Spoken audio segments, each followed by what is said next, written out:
Hi guys, welcome to our channel. నా పేరు విష్ణు చరణ్. ఈ రోజు టాపిక్ ఏంటంటే బాయ్కాట్ భైరవం అనేది అయితే నడుస్తూ ఉంది. సో దాని గురించి మాట్లాడకపోతాం. రెండు విషయాల పరంగా బాయ్కాట్ భైరవం అంటున్నారు. ఫస్ట్ థింగ్ వచ్చేసి 2011లో విజయ్ కనకమెడల భైరవం సినిమా డైరెక్టర్ ఒక పోస్ట్ అయితే వేశాడు. మెగా ఫ్యాన్స్ కి యాంటీగా, అంటే కొంచెం ట్రోల్ పరంగా వేశాడు. తర్వాత దాని గురించి క్లారిఫికేషన్ కూడా ఇచ్చాడు. ఏంటంటే అప్పట్లో నా అకౌంట్ హ్యాక్ అయింది, దానివల్ల ఆ పోస్ట్ వేయడం జరిగింది.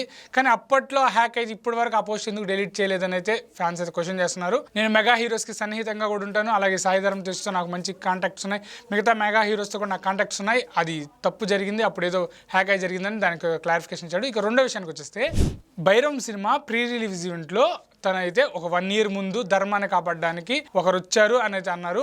అది ఎవరిని కూడా పేరు మెన్షన్ చేయలేదు, కానీ ఒక పార్టీకి సంబంధించి ఇలా అన్నారని చెప్పి ఇంకొక పార్టీ వాళ్ళైతే దీన్ని బాయ్కాట్ ట్రెండ్ అనేది జరుగుతూ ఉంది. ఒక విషయం కాదు, ఇక్కడ డైరెక్టర్ కామెంట్స్ చేశాడు. సో డైరెక్టర్ ఒక్కడే కాదు కదా, మూవీ ప్రొడ్యూసర్ అయితే ఎంతో కొంత అమౌంట్ తీసుకొచ్చి పెట్టుంటాడు. అలాగే ఒక సినిమా టికెట్స్ అమ్మేవాడు కానించి, ఆ సినిమా టికెట్లు చించేవాడు కానించి, సినిమా హాల్లో పనిచేసే వాళ్ళు కానించి చాలా మంది ఒక సినిమా మీద బతుకుతూ ఉంటారు. ఇలా సినిమాని ఒక వ్యక్తి గురించి కానీ మనం బాయ్కాట్ చేస్తే సినిమా ఇండస్ట్రీ ప్రాబ్లం వస్తుంది. ఎంతో మంది జూనియర్ ఆర్టిస్టులు ఉంటారు, ఎంతో మంది ఉంటారు. ఒక సినిమా ఆడుకుంటే వాళ్ళందరికీ ఛాన్సులన్నీ పోతాయి కదా, పక్కా పోతాయి.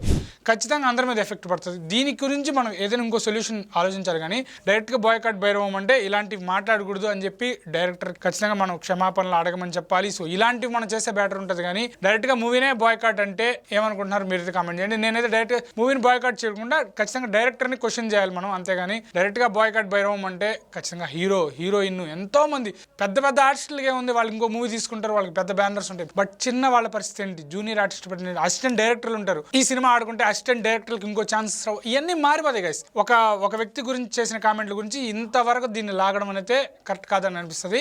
ఇంకొకటి ఏంటంటే మన తెలుగు ప్రేక్షకులు కానీ ఎవరైనా కూడా సినిమా ప్రేక్షకులు ఏంటంటే సినిమా బాగుంటే ఇవన్నీ పట్టించుకోరు, వెళ్ళి చూస్తారు. ఒకవేళ సినిమా బాగాలేనప్పుడే ఏదైనా జరుగుతుంది. సినిమా బాగుందా ఇవన్నీ పట్టించుకోరు, వెళ్ళి చూస్తారు. ఇక డైరెక్టర్ విజయ్ కనకమెడల గురించి వచ్చేస్తే 2 movies తీశాడు ఇంతకుముందు. నాంది, ఉగ్రం మూవీ నేనైతే చూడలేదు, కానీ నాంది మూవీ గైస్ వేరే లెవెల్ ఉంటుంది. అల్లరి నరేష్ గారి క్యారెక్టరైజేషన్ కానివ్వండి, అసలు మూవీ స్టోరీ వేరే లెవెల్ స్టోరీ. మీరు కానీ ఒకవేళ చూడకుండా ఉండి టైం కానీ ఖచ్చితంగా నాంది మూవీ చూడండి. అలాగే వరలక్ష్మి శరత్ కుమార్ కూడా యాక్ట్ చేశారు, అద్భుతంగా ఉంటుంది మూవీ. ఇప్పుడు మనం భైరవం మూవీ విషయానికి వచ్చేస్తే ఇది తమిళ్ మూవీ గరుడన్ మూవీకి రీమేక్.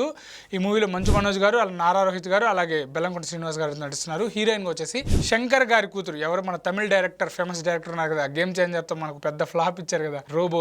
మనకి శంకర్ గారి గురించి మనం చెప్పక్కర్లేదు, ఆయన కూతురు గారు అదితి శంకర్ గారు అయితే ఈ మూవీలో హీరోయిన్ గా అయితే నటిస్తున్నారు. ఈ మూవీ అయితే గరుడన్ కి రీమేక్. గరుడన్ అయితే తమిళ్లో మంచి హిట్ సినిమా. సో దానికి రీమేక్ కాబట్టి స్టోరీలో కూడా కొన్ని చేంజెస్ చేసి మన తెలుగు నేటివిటీ తగ్గట్టు తీస్తున్నాం అంటున్నారు. సో ఎలా తీసాడు అనేది కూడా మనం చూడాలి. ఖచ్చితంగా సినిమా బాగుంటే మటుకు ఖచ్చితంగా తెలుగు ప్రేక్షకులు ఆదరిస్తారనుకుంటున్నారు.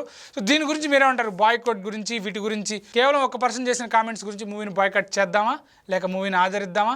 దీని గురించి మీరేమన్నారు కూడా కామెంట్లో తెలియజేయండి. అలాగే వీడియోని లైక్ చేయండి, ఛానల్ సబ్స్క్రైబ్ చేసుకోండి. మరిన్ని మూవీ అప్డేట్స్తో కలుద్దాం. సో దీని గురించి ఖచ్చితంగా ఈ మూవీ రివ్యూ కూడా మన ఛానల్లో ఉంటుంది. సో ఆ రివ్యూ చూడాలన్నా కూడా మీరు బెల్ బటన్ అయితే యాక్టివేట్ చేసుకోండి. ఉంటాను, బై, థ్యాంక్స్.